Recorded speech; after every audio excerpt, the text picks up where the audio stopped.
अस्सलाम वालेकुम, मैं मोहम्मद ज़ीशान हूं और आप मेरा फेसबुक और यूट्यूब चैनल देख रहे हैं। दोस्तों, कीवर्ड सर्च किया जा रहा था वर्ल्ड वॉर 3 के हवाले से और मुख्तलिफ़ साइट्स ने इस पे आर्टिकल्स लिखे, मुख्तलिफ़ साइट्स ने इस पे वीडियोस बनाई। और पहले तो मैं इस पे वीडियो नहीं बनाना चाह रहा था क्योंकि मुझे लगता था कि इस पे ज़्यादा तहकीकात होनी चाहिए और ज़्यादा इस पे बात होनी चाहिए। लेकिन जब मुझे लगा कि इस पे तमाम वेबसाइट्स ने, तमाम न्यूज़ चैनल्स ने इस पे बात करना शुरू कर दी है, तो मैंने भी सोचा कि वीडियो बनानी चाहिए और ये ज़रूरी है। रशिया ने वार्निंग जारी की है ख़ास तौर पे यूरोपियन के लिए, और उसमें ख़ास तौर पे यूरोप में ख़ास तौर पे यूके और फ्रांस के लिए वार्निंग जारी की है कि अगर फ्रांस और यूके अपने मिलिट्री जो कैपेबिलिटीज़ हैं उनको यूक्रेन के साथ मिलकर इस्तेमाल करेगा, और जो अगर यूके और फ्रांस अगर यूक्रेन में अपने फ़ौजी भेजेगा तो हम यूके और फ्रांस के जो न्यूक्लियर प्रोग्राम है, न्यूक्लियर प्लेसेस हैं, उन पे हम अटैक करेंगे। ये क्या माजरा है, इस वीडियो में आपके सामने रखेंगे कि जो ऑपरेशन, और इस ऑपरेशन का जो रशिया ने इसको नाम दिया है वो ऑपरेशन अनथिंकेबल है। बड़ा यूनिक सा नाम है और इसमें हम आपको बताएंगे कि ऑपरेशन अनथिंकेबल क्या है, इसके माजी के साथ यानी पास्ट में इसके क्या लिंक्स हैं और रशिया की इसमें स्ट्रेटजी क्या हो सकती है, इस पे भी आपको बताएंगे। यूके इस हवाले से कितनी कैपेबिलिटीज़ और कैपेसिटी रखता है, फ्रांस की न्यूक्लियर कैपेसिटी क्या हो सकती है और इसके कॉन्सिक्वेंसेस क्या होंगे, और इसके अलावा और भी बहुत सारे सवालात हैं जिसका आज हम अहाता करेंगे और आपको बताएंगे कि क्या सूरत हाल आइंदा आने वाले वक्त में बनेगी। लेकिन उससे पहले अगर आपने अभी तक हमारे चैनल को सब्सक्राइब नहीं किया तो हमारे चैनल को सब्सक्राइब कीजिए, बेल आइकन पर लाजमी क्लिक कीजिए ताकि आइंदा आने वाली वीडियोज़ जो हैं वो आप तक बआसानी पहुँच सकें। सबसे पहले जो रशिया है उन्होंने ये कहा है कि अगर यूके और फ्रांस अपनी टेरिटरीज़ में रहेंगे, अपनी हद में रहेंगे तो उनको कुछ नहीं कहा जाएगा, लेकिन अगर वो यूक्रेन की मदद को आएंगे और अपने फ़ौजी या नेटो की तरफ से फ़ौजी जो हैं वो यूक्रेन को भेजे जाएंगे तो उसका खमियाजा उन्हें भुगतना पड़ेगा। अब ये मामला शुरू कहाँ से हुआ था? यह मामला शुरू हुआ था न्यूक्लियर प्रोग्राम्स की वजह से। जब अब पूरी दुनिया में आप देखें 9 ऐसे ममालिक हैं जिन्होंने डिक्लेयर किया हुआ है कि भाई हम उसमें हमारे पास न्यूक्लियर वेपन्स हैं। उसमें पाकिस्तान सबसे बड़ी सुपर पावर जो मुस्लिम दुनिया की है, उनके पास न्यूक्लियर पावर है। बाकी जो है यूके के पास है और फ्रांस के पास है, साउथ कोरिया के पास है, अमेरिका के पास है, चाइना के पास है और इसराइल के पास है, और भी 2-3 ममालिक हैं जिनके पास ये न्यूक्लियर पावर है। लेकिन ईरान जो है वो अनडिक्लेयर्ड है। कहा यह जाता है कि उनके पास भी ये पावर है। अब कहा यह जा रहा है कि रशिया जो है वो ऑपरेशन अनथिंकेबल शुरू करने जा रहा है फ्रांस और यूके के ख़िलाफ़। अगर ये शुरू हो जाता है तो उसके कॉन्सिक्वेंसेस जो हैं वो सिर्फ यूके और फ्रांस पर तक नहीं रहेंगे, फिर उसमें एशिया भी इन्वॉल्व होगा, फिर उसमें बाकी जो दूसरे ममालिक हैं यूरोप के वो भी शामिल होंगे, फिर अमेरिका होगा और अमेरिका के जो नॉर्थ अमेरिका के ममालिक हैं वो भी इसमें शामिल होंगे। तो इसमें वर्ल्ड वॉर 3 जो है उसका खदशा पैदा हो गया है कि हो सकता है कि आइंदा आने वाले वक्त में अगर ये हो जाता है तो रशिया जो है वो वर्ल्ड वॉर 3 स्टार्ट कर सकता है। उसके लिए उस रशिया ने अपनी स्ट्रेटजीज़ बनाई हुई हैं, उन्होंने अपने बंकर्स बनाना शुरू कर दिए हैं, अपने जो शेल्टर्स हैं उनको बनाना शुरू कर दिया है, और उसके लिए शेल्टर्स के लिए रशिया ने 3,30,000 पाउंड जो हैं वो खर्च किए हैं। उसमें सिर्फ फ़ौजी ही नहीं, सिविलियंस भी जो हैं वहाँ पे अपने पनाह ले सकते हैं। और ये कहा गया है रशिया की तरफ से अगर यूक्रेन की मदद को ये दोनों ममालिक आते हैं तो 48 घंटे के अंदर यानी 1 डे, एक दिन के अंदर 24 घंटे के अंदर इन दोनों मुल्कों के न्यूक्लियर एसेट्स को निशाना बनाया जा सकता है। अब ये सूरत हाल है वहाँ पे। अब मैं आपको पढ़ के सुना देता हूँ कुछ खबरें जिस बारे में कहा यह जा रहा है कि ऑपरेशन थिंकेबल क्या था, a plan developed by the British chief of staff committee in 1945। यानी कि एक प्लान जो ब्रिटिश आर्मी के चीफ ऑफ स्टाफ कमेटी ने 1945 में दिया था टू काउंटर द यूएसएसआर, यानी यूएसएसआर को टारगेट करने के लिए, विच वॉज नेवर इम्प्लीमेंटेड, जिसका कभी भी इम्प्लीमेंटेशन नहीं हुई, जिसको कभी भी अप्लाई नहीं किया गया। Recently a pro Kremlin propagandist doctor Yuri has received the concept claiming it would be used if the Ukraine conflict escalate into the global conflict।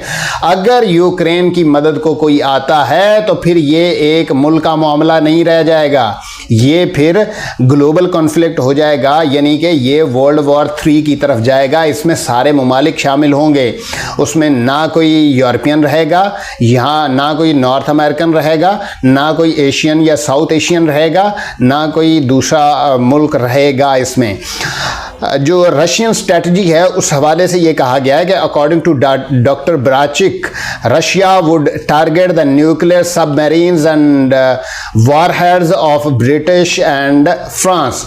Russia ने कहा है कि अगर ये इस तरह का मामला होगा और तो वो जो सबमरीन्स हैं उनकी, रशिया और फ्रांस की, ब्रिटिश और फ्रांस की, उनको टारगेट किया जा सकता है। अब सबमरीन जो हैं वो मुख्तलिफ ममालिक की समंदरों में मुख्तलिफ होती हैं। अब ये तो नहीं पता कि किस में जो है वो उनकी सबमरीन में वॉरहेड्स हो सकती हैं या उनके न्यूक्लियर वेपन्स हो सकते हैं, तो ये कहना बड़ा मुश्किल है। लेकिन अगर इस तरह की स्ट्रेटजीज़ अपनाई जाती हैं इन दोनों ममालिक की तरफ से, तो रशिया इस पे बिल्कुल अमल करेगा, वो पीछे नहीं हटेगा। आज तक हमने जितना भी देखा है, रशिया ने अपने कहे हुए काम पे, कही हुई बात पे वो अमल किया है उन्होंने। इसमें अब दूसरी चीज़ है significantly weakening Europe and demanding NATO's nuclear power. This would be deprive France and British of their nuclear weapons and alter the European security system। ठीक है, उसके बाद यूके न्यूक्लियर एसेट्स क्या हो सकते हैं, उसमें यूके जो है वो आपको पता है कि सुपर पावर है और उनके जो न्यूक्लियर वेपन्स हैं वो मुख्तलिफ जगह से मुख्तलिफ टाइम में मूव करते रहते हैं। अब हो सकता है कि उनका जो इस दफ़ा का प्लान हो वो सबमरीन में उन्होंने रखा हुआ हो और अपना सबमरीन के अंदर रख के वो वहाँ तक जाना चाह रहे हों रशिया की तरफ। लेकिन रशिया में जंग लड़ना एक बहुत मुश्किल काम होता है। वहाँ पे जो है सारी बर्फ़ है, 90% जो है वहाँ पे इलाका बर्फ़ से ढका हुआ है और वहाँ पे आम बंदा जो मोतदिल मौसम में रहता है वहाँ पे जाना उसका और सरवाइव करना बड़ा मुश्किल हो जाता है। इसलिए आज तक किसी ने रशिया पे अटैक नहीं किया क्योंकि वहाँ पे जंग लड़ना खासा मुश्किल हो जाता है। फ्रेंच न्यूक्लियर कैपेबिलिटीज़ क्या हैं, इसमें ये कहा गया है कि जो फ्रांस की कैपेबिलिटीज़ हैं वो इतनी नहीं हैं कि वो रशिया तक पहुंच सकें या रशिया तक वो अपने मार कर सके। लेकिन इसके कॉन्सिक्वेंसेस जो हैं वो सिर्फ ब्रिटिश या दूसरे जो यूरोपियन कंट्रीज़ हैं, फ्रांस है, वहाँ तक महदूद नहीं रहेंगे।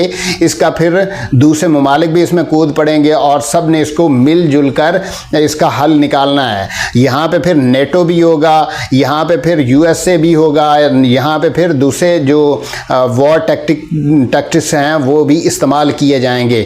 But their use would mean the destruction of America which would be never risk. लेकिन जो है अमेरिका इसका रिस्क नहीं लेगा, वो इसमें कूदेगा नहीं, लेकिन वो बाहर बैठ के इस प्लान को तरतीब देगा और वो ये करेगा। मैंने आपको रशियन न्यूक्लियर शेल्टर्स के बारे में बताया था।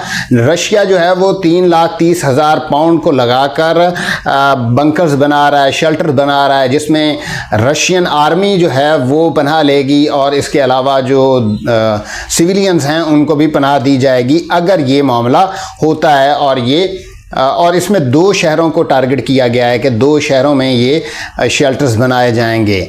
और इसके अलावा जो है वो Russian capacity for nuclear protection are recent draft government decree revealed the Russian lacks the capacity of protect its population in the events of nuclear war. This highlights the potential of Russia citizen in the face of nuclear threats. अब इसके global consequences जो हैं वो बड़े ख़तरनाक होंगे। Global consequences में अगर ये मामला हाईलाइट होता है या एक मुल्क जो है वो दूसरे मुल्क पे हमला करता है, या जो जिस तरह से रशिया ने ये कहा है कि अगर यूके और फ्रांस जो है वो अपनी मदद भेजेगा यूक्रेन को, तो हम फिर उसमें चुप नहीं रहेंगे, हम उस पर उनकी न्यूक्लियर जो इंस्टॉलेशंस हैं उन पे हमले करेंगे। और अगर न्यूक्लियर इंस्टॉलेशंस पे हमले होते हैं तो फिर इससे सारे ममालिक जो हैं वो शामिल हो जाएंगे। नेटो के जो ममालिक हैं उसमें शामिल होंगे, जो रशिया को सपोर्ट करने वाले हैं वो भी शामिल होंगे, पाकिस्तान भी उसमें पाकिस्तान पे भी उसका इफ़ेक्ट होगा, उसका असर पाकिस्तान पे भी पड़ेगा, क्योंकि पाकिस्तान की इकॉनमी जो है वो पहले ही कोलैप्स कर चुकी है। पाकिस्तान की इकॉनमी को तकरीबन 2022 से अब तक कोई सहारा नहीं मिल रहा, और जब तक ये पाकिस्तान की इकॉनमी को सहारा नहीं मिल जाता तब तक ये मामला जो है वो ऐसे ही चलता रहेगा। सदर पुतिन जो हैं वो इसमें बड़ा बोल्ड रोल प्ले कर रहे हैं, लेकिन अगर और वो तहम्मुल का मुजाहरा कर रहे हैं, लेकिन अगर ये मामला जो है उनकी तरफ से यूके और फ्रांस की तरफ से होता है तो फिर ये रशियन प्रेसिडेंट ने कहा है कि ये हमारे लिए बर्दाश्त से बाहर हो जाएगा, हम इसमें अपना जो हिस्सा है वो डालेंगे। अब देखते हैं कि आइंदा आने वाले वक्त में क्या होगा, किस तरह से ये स्ट्रेटजीज़ काम करेंगी और किस तरह से ये रशिया और फ्रांस और यूके जो हैं वो इस वर्ल्ड वॉर 3 को जो है वो कम करने के लिए या इसको अवॉइड करने के लिए क्या अपना किरदार अदा करेगा। अब तक के लिए इतना ही। हमारे चैनल को सब्सक्राइब कीजिए और बेल आइकन पर लाजमी क्लिक करिए।